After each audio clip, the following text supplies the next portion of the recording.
Caso Natália, exame toxicológico aponta que estudante consumiu álcool e drogas antes de morrer no Lago Paranoá. Confusão e tiroteio. Policiais brigam em casa de shows na EPNB e um deles acaba morto. Páscoa, nutricionista tira dúvidas sobre o excesso de chocolate e a intolerância à lactose.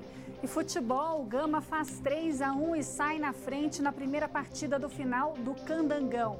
Boa noite, eu sou Juliana Cury e o Band Cidade, a segunda edição, está no ar com as principais notícias do dia. Seja bem-vindo.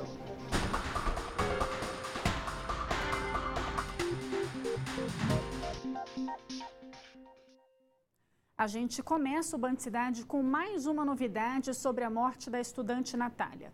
O laudo toxicológico apontou que ela havia consumido álcool e drogas antes de ser encontrada morta. As investigações sobre a morte da jovem Natália Ribeiro Costa ganharam um novo capítulo. O resultado dos exames toxicológicos apontam que a estudante de 19 anos consumiu álcool e drogas nas últimas 24 horas antes de ser encontrada morta no Lago Paranoá. O exame apontou que a jovem consumiu cocaína, metanfetaminas e êxtase. O laudo do Instituto de Criminalística, que analisou as imagens da Natália no lago com o Wendel Yuri, a última pessoa que esteve com ela ainda em vida, revelou que não houve agressão e que os dois permaneceram no lago por mais de 40 segundos e que depois que a jovem teria desaparecido, o rapaz ainda a procurou no lago por cerca de 4 minutos. Para a defesa de Wendel Yuri, não há qualquer responsabilidade penal do jovem no caso, já que a possibilidade de homicídio foi praticamente descartada. Ele passa 4 minutos realizando ações típicas de quem estava procurando a Natália no lago. Inclusive emergiu 3 vezes. Então, ao nosso sentir, essa primeira parte não há tipicidade. Não configura aqui a omissão de socorro.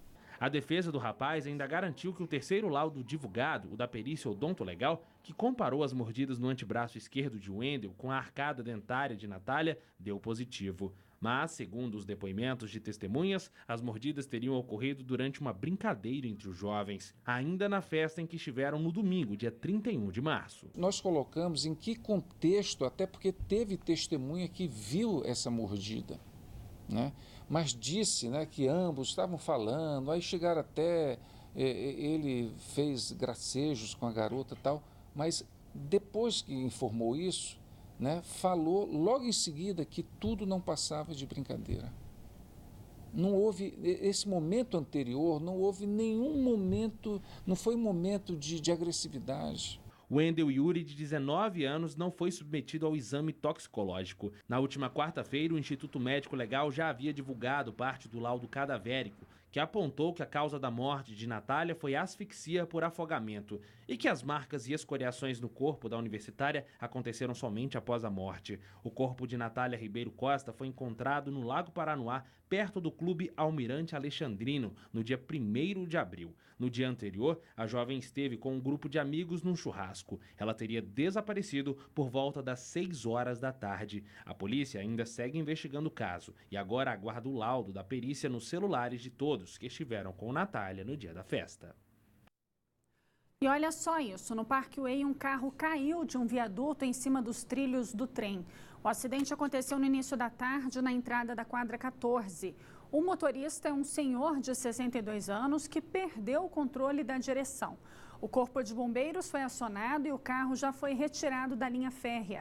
Apesar do susto, o motorista não sofreu nenhum ferimento grave, ainda bem.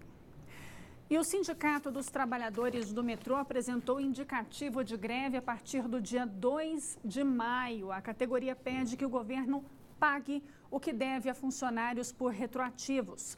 Assunto de hoje de Cláudio Humberto. Olha, a população de Brasília continua à mercê de gente que se acha esperta demais. Vejam como exemplo disso a ameaça de greve dos metroviários, que está prevista para o dia 2 de maio. Repare na malandragem da pelegada, que lidera esse tipo de movimento para depois jactar-se da própria esperteza. 1º de maio, a turma já não vai trabalhar, porque é feriado, Dia do Trabalhador. Se a greve do dia 2 for confirmada, estaremos numa quinta-feira. Aí, enforcar a sexta será inevitável. E depois será o sábado e o domingo. Trabalhar para quê? De esperteza em esperteza, a vida fica bem mais fácil para aqueles que passam o tempo todo desfrutando de folgas remuneradas por nossa conta e muito mais difícil para a população que os sustenta, com impostos caros demais e prestação ou contraprestação de serviços ruim demais. E uma notícia nada boa para o consumidor, mais uma, né? O gás de cozinha está mais caro aqui no DF. O aumento em alguns lugares chegou a R$ 8,00. E o pior, o valor pode ficar ainda mais salgado no começo de maio. O movimento na revendedora de gás de cozinha do Cosme não para de cair. O motivo é o preço do botijão, que não para de subir. Antes eram 6 funcionários, hoje só 1. Cai muito, né? Os clientes deixam de comprar principalmente pela qualidade e vão pelo preço mais baixo. Então, termina afetando muito o comércio. Somente nos primeiros 4 meses deste ano, o valor do botijão de gás foi reajustado 3 vezes. Aqui no DF, o valor médio de um desses aqui é de R$ 73,45, mas em alguns locais pode chegar a R$ 95, pesando muito no bolso do consumidor. Tá um absurdo, né? Muito caro mesmo. Tá caro, né? O valor está bem acima do razoável. Muito caro. E é bom o consumidor ir se preparando, porque no início de maio está previsto mais um reajuste. Hoje a vida do revendedor é dia a dia, vivendo dia após dia, porque ainda não sabemos da nova política que será adotada pelo novo governo, pela estatal Petrobras, e estamos aguardando. O cenário traz um impacto negativo para as revendedoras também. De acordo com o Sindicato das Empresas Transportadoras e Revendedoras de Gás do DF, nos últimos meses, mais de 100 estabelecimentos fecharam as portas, o que facilita o aumento do comércio ilegal e coloca em risco a segurança do consumidor. O consumidor ele deve avaliar, né, principalmente comprar de um revendedor autorizado pela ANP, que com toda essa dificuldade de nossas vendas, a clandestinidade acabou aumentando no Distrito Federal e ainda trazendo uma insegurança para o consumidor. Preso desde 2016, o ex-senador Luiz Estevão foi autorizado a trabalhar fora do complexo penitenciário da Papuda. O empresário passou para o regime semiaberto em março, mas na prática ainda faltava a liberação oficial para trabalhar, o que só aconteceu na última sexta-feira. Luiz Estevão vai trabalhar em uma imobiliária como assistente administrativo e também no atendimento ao público. O ex-senador será transferido para o Centro de Detenção Provisória, de onde pode sair durante o dia e retornar à noite. Luiz Estevão também passa a ter direito a saídas temporárias. Se ele não cumprir as regras estabelecidas, como retornar no horário determinado pela Justiça, os benefícios podem ser suspensos. E a semana começou com mais um caso de feminicídio. Luana Bezerra da Silva, de 28 anos, foi esfaqueada dentro de casa, na frente das 2 filhas. O principal suspeito é o marido, Felipe Alves de Souza, de 20 anos, que continua foragido. Luana estava grávida. Luana Bezerra da Silva, de 28 anos, morava com o companheiro no fundo desta casa, que fica em Sobradinho 2. Os vizinhos do casal registraram o corpo de bombeiros fazendo os primeiros atendimentos na mulher e, em seguida, ela sendo levada para o hospital da região. Mas ela não resistiu aos ferimentos provocados por uma faca. Eu sou esfaqueada aqui, ó. O crime foi na tarde desse domingo. A mulher estava grávida de 3 meses do segundo filho do casal. A Polícia Civil disse que o caso foi registrado como feminicídio. Ainda não se sabe o que motivou o crime, mas testemunhas disseram que o companheiro de Luana era muito ciumento, o que provocava muitas brigas entre eles. Depois de esfaquear a companheira na frente da filha de 1 ano e de outra criança de 9 anos, Luiz Felipe Alves de Souza fugiu. Até a última atualização desta reportagem, ele não havia sido encontrado. O último balanço da Secretaria de Segurança, divulgado em março, registrou 4 casos de feminicídio no DF. Mas, de lá para cá, outros 4 crimes com as mesmas características aconteceram. Já são 8, né, agora, um crime muito covarde. E olha, a gente vai mostrar agora cenas das câmeras de segurança de uma casa de shows. O registro é de uma confusão entre um policial civil e um militar. Um esbarrão teria motivado um tiroteio que provocou a morte do primeiro-tenente Erison Oliveira, de 38 anos. O crime foi nesta madrugada na EPNB. Pelas imagens do circuito interno de segurança, é possível ver o momento em que o PM passa pelo policial civil. Eles se esbarram. Em seguida, os dois sacam as armas.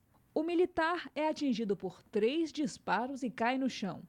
Um tiro ainda pegou de raspão uma cliente. O primeiro-tenente Erison Oliveira Bezerra, de 38 anos, chegou a ser atendido pelos bombeiros, mas não resistiu aos ferimentos. Erison deixa a mulher que estava com ele na festa e um filho adolescente. O crime aconteceu em uma casa noturna às margens da EPNB na madrugada desta segunda-feira. A PM contou que depois dos disparos, o policial civil tentou fugir, mas foi preso e levado para a 21ª DP. Segundo testemunhas, os dois discutiram antes dos tiros, informação ainda não confirmada pelas autoridades de segurança. Por meio de nota, a Polícia Civil disse que a ocorrência está sob cuidados da Corregedoria Geral e que o servidor envolvido no caso foi ouvido hoje.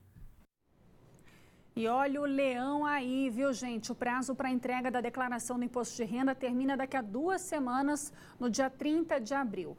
A expectativa é de que mais de 30 milhões e 500 mil pessoas prestem contas ao leão. Só que muita gente ainda tem dúvidas. Pensando nisso, um grupo de contadores fez um mutirão no fim de semana. Nada melhor do que um dia de sol para aproveitar o parque da cidade e dar aquela caminhada, colocar a saúde em dia. Mas será que o seu Jaime vai caminhar carregando aqueles envelopes? Pelo jeito, não. Na verdade, o que ele veio colocar em dia é o acerto de contas com o leão. As dúvidas é o seguinte, quanto eu tenho que pagar? Tá difícil. Não foi só ele que trocou o exercício físico pela ajuda na declaração do imposto de renda. A Mari, que no ano passado caiu na malha fina, veio até aqui para garantir que este ano não tenha qualquer problema com a Receita Federal. Consegui, eles me orientaram. E eu estou bem feliz. Vou chegar em casa, vou fazer a minha declaração e espero não cair na malha novamente. Já que era para acompanhar a mãe, o Rubens aproveitou para trazer as dúvidas dele e até de amigos. Tem que aproveitar, porque até a questão da informação, né? Às vezes a gente não fica sabendo que esse tipo de evento gratuito está acontecendo e, enfim... Já que tá tendo essa oportunidade, vamos sugar bastante aí o pessoal. Esse grupo de contadores se reuniu no Parque da Cidade para esclarecer dúvidas e até mesmo fazer a declaração do imposto de renda. Tudo de graça. Tem muita dúvida em relação ao espólio, tem muita dúvida em relação aos bens, questões de imóveis não escriturados em Brasília. É uma dúvida muito recorrente. Eu devo ou não colocar esse imóvel na minha declaração? Carro que não está no meu nome, também. Uma outra situação são questões de recebimentos de aluguel. Esses recebimentos que inclusive estão na obrigatoriedade do carnê-leão. Como é que eu devo declarar? Como é que eu devo, na verdade, fazer o recolhimento do imposto? Se você também tem alguma dúvida, procure um especialista na área o quanto antes. Já que o acerto de contas com o leão deve ser feito até o dia 30 de abril. Até o dia 11 deste mês, menos da metade dos mais de 30 milhões de contribuintes ainda não tinha entregue a declaração à Receita Federal. E a edição 2019 da Campus Party Brasília deve reunir mais de 60 mil pessoas no estádio Mané Garrincha. As informações chegando agora com Cláudio Marcos, direto do estúdio da Band News FM. Oi, Cláudio, boa noite para você. Quando é que vai ser? Oi, Juliana, boa noite para você também. Então, eles estão naquela fase ainda dos preparativos finais, né, para a edição deste ano, aí, como você falou, da Campus Party. Juliana, de 19 a 23 de junho vai ser lá no Estádio Nacional Mané Garrincha. E a Campus Party é dividida em 3 espaços. O espaço chamado de Open Campus, que é de acesso gratuito aí para o público. Tem a Arena, que vai ser um espaço pago, mas vai dar acesso a mais de 300 horas de programação. E também o camping, que é destinado lá para o descanso dos campuseiros. Então o pessoal vai, monta lá a barraquinha, fica lá durante todos esses dias do evento, né? O pessoal que é fascinado por tecnologia. Bom, ao longo dos 5 dias de programação, cerca de 60 mil pessoas, pelo menos, são esperadas aí para este ano. Então, na área paga, são promovidos também workshops, palestras e aqueles hackathons, que são aquelas competições que também são bem tradicionais, viu, Juliana? Uma maratona, né, de hacker. Obrigada, viu, Cláudio? Boa noite para você. Boa noite. E olha só essa novidade, os cartórios de todo o país vão poder prestar serviços adicionais, como emissão da carteira de identidade e documentos de carros. A autorização veio do Supremo Tribunal Federal. A ampliação pode facilitar a vida de muita gente, mas ainda não tem data para começar. Logo nas primeiras horas da manhã, muitas pessoas correm para os postos do Na Hora para garantir a emissão de passaporte, carteira de identidade de motorista, entre outros. Após uma decisão do Supremo Tribunal Federal, os cartórios também estão autorizados a emitir esses documentos. Só que ainda não tem uma data prevista para que eles comecem a prestar o serviço, já que ainda é preciso assinar convênios com os órgãos responsáveis. Com relação à previsão, é difícil agora, porque é o tempo do novo governo assimilar informações, fazer estudo de viabilidade técnica, jurídica e financeira para que esses convênios sejam aperfeiçoados. Mesmo tendo que esperar, muitos já comemoram o aumento de opções de locais para a prestação do serviço. É ótimo. Isso aí é porque no cartório tem em várias cidades, né? Aí fica mais prático, mais fácil para a pessoa conduzir até lá, né? Facilita bastante, né? Pra gente nas correrias o tempo todo, né? É uma boa, já 2 opções, né? Já tem o Na Hora e mais uma outra opção, vai valer muito para nós, né? Muito bom. Mas quem já busca o cartório para resolver outras pendências, liga uma luz de alerta. Se você perceber, a fila já é grande. Se não tendo, é esse benefício. Se houver esse benefício, realmente os cartórios têm que se reestruturar. O tabelião explica que ao firmar esses convênios, também será avaliada a capacidade dos cartórios de atender a população. Se esse convênio foi firmado, a Corregedoria certamente já fez esse estudo de viabilidade financeira, técnica e jurídica, e então no convênio haverá o estabelecimento, a estipulação de quais são as unidades de serviço que estarão aptas à expedição desses documentos. E que tal aproveitar o aniversário de Brasília para conhecer o Memorial JK? Inaugurado em setembro de 1981, o local conta com um rico acervo de pertences e lembranças do ex-presidente Juscelino Kubitschek. O museu recebe centenas de visitantes de todo o mundo durante o ano. Aqui no Memorial JK, eles têm a oportunidade de aprender um pouquinho mais sobre a história da construção de Brasília, que se mistura à história do ex-presidente Juscelino Kubitschek.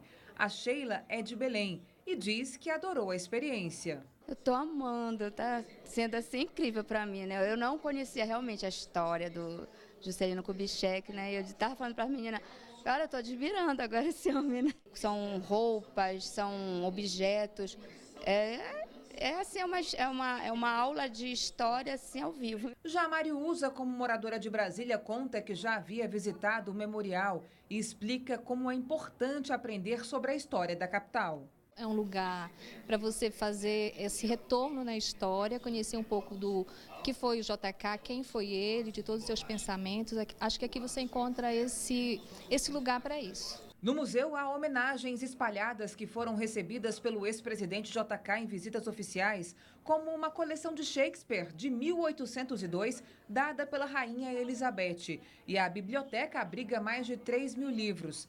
Além disso, a partir de 2016, o museu ganhou ainda mais acessibilidade, disponibilizando maquetes táteis, legendas em braille, audiodescrição dos conteúdos, elevador para cadeirantes e tradução em libras. O Memorial recebe gente do mundo inteiro, vamos dizer assim, desde crianças, pessoas mais idosas, moradores das cidades, visitantes de outros estados. Então, o público do Memorial é muito diverso. A Câmara Mortuária chama muita atenção do visitante, porque é o local onde guarda os restos mortais do presidente Juscelino Kubitschek.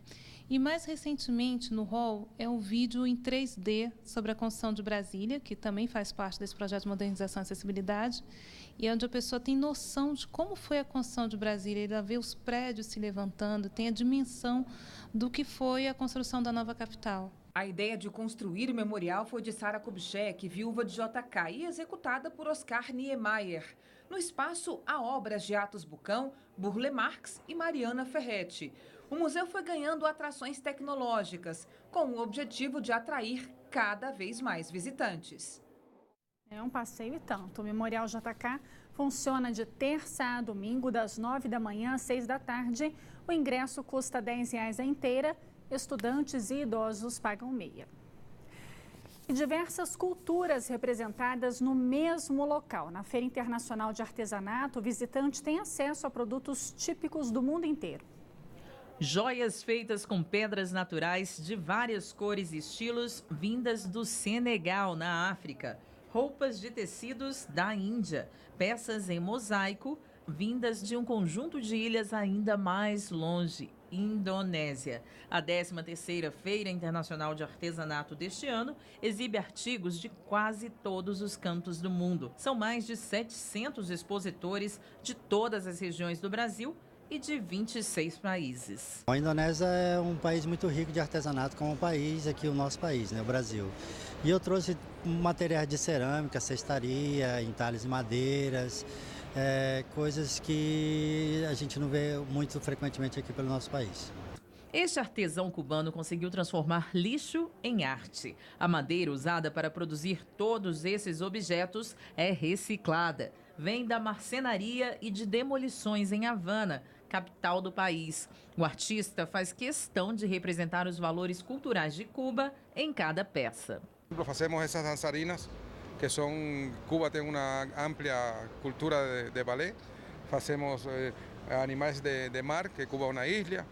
E os músicos, por exemplo, que são nosso cartão postal do mundo, que temos muitos músicos. E tratamos de levar isso na cultura com essa reciclagem. Os artesãos daqui do Distrito Federal e do entorno também participam da Feira Internacional. Mais de 120 artistas trouxeram tapetes de crochê, flores do cerrado e outras obras de arte bem características da capital. Ajuda a classe artesã a escoar a sua produção, porque hoje em Brasília nós temos poucos espaços.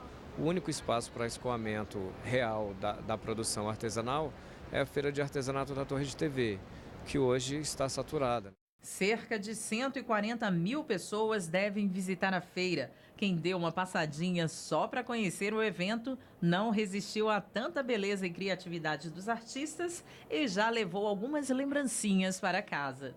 Comprei uma carteira e uma bolsa de cobra. Eu gosto muito deste convite, sim. Eu gosto muito daqui da feira. Muita variedade, né? Muita coisa boa. E a Feira Internacional de Artesanato está no Centro de Convenções Ulisses Guimarães até o dia 21 de abril. A seguir, vamos conversar com um nutricionista para falar sobre a qualidade do chocolate e a intolerância à lactose durante a Páscoa. A gente volta já já.